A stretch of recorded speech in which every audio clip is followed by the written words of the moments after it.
And now at 5, the wait is over. The special counsel's report into the Russian influence of the 2016 presidential election is finally made public. And it does not exonerate President Trump. The Mueller report portrays a presidency consumed by the investigation itself.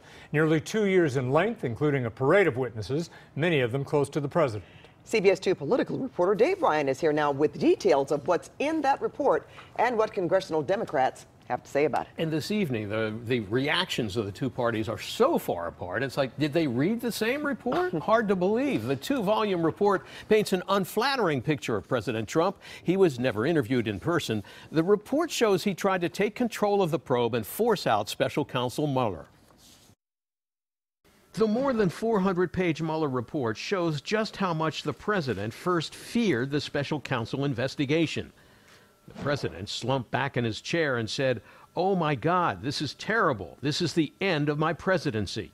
And today we're learning why. The special counsel's report saying the evidence does indicate that a thorough FBI investigation would uncover facts about the campaign and the president personally that the president could have understood to be crimes or that would give rise to personal and political concerns. The report contains a damning list of ways the president tried to influence the investigation but was unsuccessful, saying largely because the persons who surrounded the president declined to carry out orders or accede to his requests.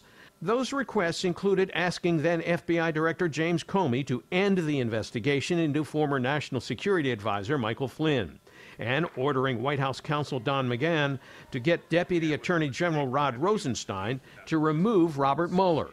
The report says McGahn did not carry out the direction, however, deciding that he would resign rather than trigger what he regarded as a potential Saturday night massacre. The special counsel's conclusion ultimately contradicts the president's claim that he was totally exonerated on the issue of obstruction. And California Congressman Adam Schiff, the chairman of the House Intelligence Committee, told reporters in Burbank this afternoon that there is plenty of evidence to the contrary. On the issue of obstruction of justice, the report outlines multiple attempts by the president to mislead the country, to interfere with the investigation, to make false statements to the American people, and to urge others to lie to the American people. Those acts of obstruction of justice, whether they are criminal or not, are deeply alarming in the President of the United States. In a news conference held before the report was released, Attorney General William Barr defended the president. There is substantial evidence to show that the president was frustrated and angered by his sincere belief that the investigation was undermining his presidency, propelled by his political opponents, and fueled by illegal leaks. Following the report's release, the chairman of the House Judiciary Committee now requesting Mueller testify to Congress. The responsibility now falls to Congress to hold the president accountable for his actions. Some Democrats went even further, using the I word, impeachment, even though the Democratic congressional leadership does not agree. California Congressman and presidential candidate Eric Swalwell told CNN today that after seeing the Mueller report, the notion of impeaching President Trump is not dead. But I don't think we should take impeachment off the table. The conduct during the campaign, the transition, and even as president with the Russians does not meet the standard of conduct we want from a president of the United States. I would not take it off the table.